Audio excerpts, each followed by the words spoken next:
आपका नाम? Mrs Gopal. Mrs Gopal, आपकी वोटिंग हो गई? अभी अभी हुई है। तो इस बार क्या सोच लेकर आई आप वोट देने के लिए?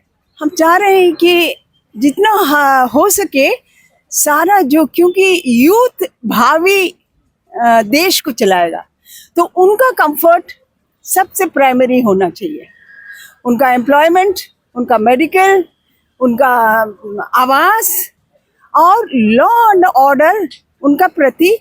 सिर्फ ये नहीं बोलना है कि वो यूथ है मारो, वो क्या बोल रहा है शांति से वो सुनना चाहिए और कोशिश करना चाहिए उसको सॉल्व करना चाहिए। अगर यूथ के हिसाब से देखा जाए तो यूथ में सबसे बड़ा क्वेश्चन अभी एम्प्लॉयमेंट है। हाँ जी। तो आपको लगता है कि गवर्नमेंट को इस चीज़ के बारे में सोचना चाहिए? आप किसके साथ आगे बढ़ना चाहेंगी? वो ये एम्प्लॉयमेंट इज प्राइमरी कॉज। तो क्या लगता है कि किसकी सरकार एम्प्लॉयमेंट के लिए सोचेगी? जो सिचुएशन, जो उसका इंटरेस्ट समझेंगे, सिर्फ मुंह से नहीं, चेहरे से नहीं, मगर आत्मा से सोचेंगे, उसके जूते में हम रहें, मेरा परिवार रहे, वो क्या करेगा, उस हिसाब से सोच के उनको कंसिडर करना चाहिए। इंडिया गठबंधन काफी अच्छा फाइट दे रही है बीजेपी को, इसके बारे में आप कुछ बोलेंगे? I think they will do something. क्या इस बार उनकी उम्मीदें हैं? अब उनका इंटरेस्ट पर है, अगर वो शो करेंगे, सबका उम्मीद जीतेंगे, तो of course. Thank you. Thank you. Sir, आपका नाम? एडी राज।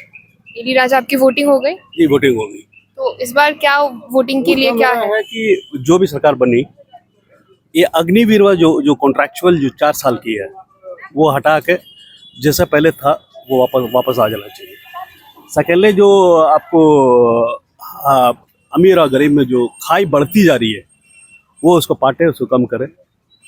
आपको मीडिया वगैरह को, जो प्रेस है, उसका फ्रीडम दे, उस पर आपको पाबंदी नहीं लगे, और विंडिकेटिव होकर ईडी को इस्तेमाल नहीं होना चाहिए। सर, तो क्या आप कहना चाहते हैं कि बीजेपी के समय में जो सीधे अगर बात करें तो डेमोक्रेसी पे एक क्वेश्चन आ जाता है कि फ्रीडम नहीं है, तो आप बदलाव के साथ जाना चाहेंगे? जी, हम बदलाव के साथ जाएंगे, लेकिन अगर क्या क्या खामी है, अगर उसको सुधार लेते तो बीजेपी बहुत अच्छा काम किया। सबसे बड़ा आके 370 हटाया कश्मीर में। सेकेंडली, आपको जो ब्लास्ट वगैरह जो होता था टेररिस्ट के द्वारा, वो रुक गया।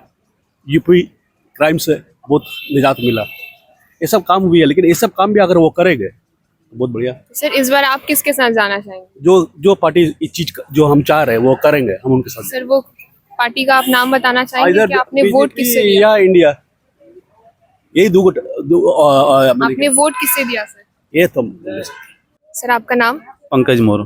पंकज जी, अभी आपका वोटिंग हो गया? जी। क्या लगता है कि आप लोगों ने मतलब इस बार जो है सोच क्या है वोटिंग के प्रति?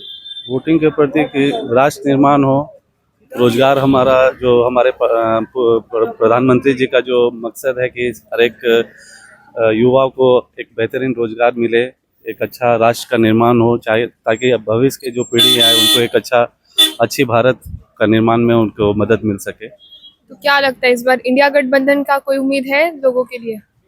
मैम, सब कर रहे हैं, सबका अपना अपना वोटिंग है। इंडिया गठबंधन भी है, एनडीए भी है, तो जो राष्ट्र के लिए जो अच्छा होगा, जो हमारी जनता सोचेगी, उसके हिसाब से जो होना है वो होगा। आप किसके साथ जाना चाहेंगे? हम लोग तो मोदी जी के साथ हैं। सर, आपका नाम? श्याम किशोर ठाकुर। जी, आपका वोटिंग हो गया? नहीं, अभी जा रहे हैं देने के लिए।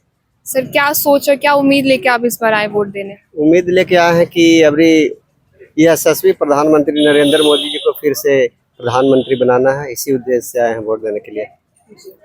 बीजेपी के किए गए काम से या इससे आप संतुष्ट है? जनता संतुष्ट? हाँ, संतुष्ट है। काफी उन पे सवाल भी उठाए जाते हैं, तो जैसे एम्प्लॉयमेंट के लिए नहीं सोचते, महंगाई के बारे में, टैक्स के बारे में, और कई बार ऐसा कहा जा रहा है कि ईवीएम वोटिंग पर भी डाउट किया जाता है, तो इसके बारे में आप क्या बोलेंगे? ऐसा कुछ नहीं है कि ईवीएम को ऐसे हैंग किया जाता है। सब जो भी, मान ले कि विपक्षी को तो काम है कि कुछ न कुछ उलझा के रखना, लेकिन ऐसा कुछ बात नहीं है।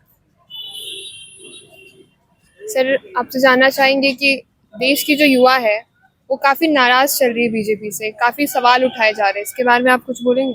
ऐसा तो कुछ नहीं दिख रहा है कि युवा नाराज है। हम भी तो युवा में हैं, लेकिन ऐसा तो कुछ है नहीं। सब तो यशस्वी प्रधानमंत्री नरेंद्र मोदी को तीसरी बार प्रधानमंत्री बनाने के उपलक्ष्य में सब लगे हुए हैं। इंडिया गठबंधन के फाइट के बारे में आप क्या बोलेंगे? इंडिया गठबंधन की ऐसा कुछ है नहीं कि वो हम लोग के अथी में है, लेकिन चलिए चुनाव वो भी लड़ रहे हैं, हम भी लड़ रहे हैं। अब वो तो 4 तारीख को तो हम लोग सरकार में आएंगे ही, भाजपा तो सरकार में आएगी।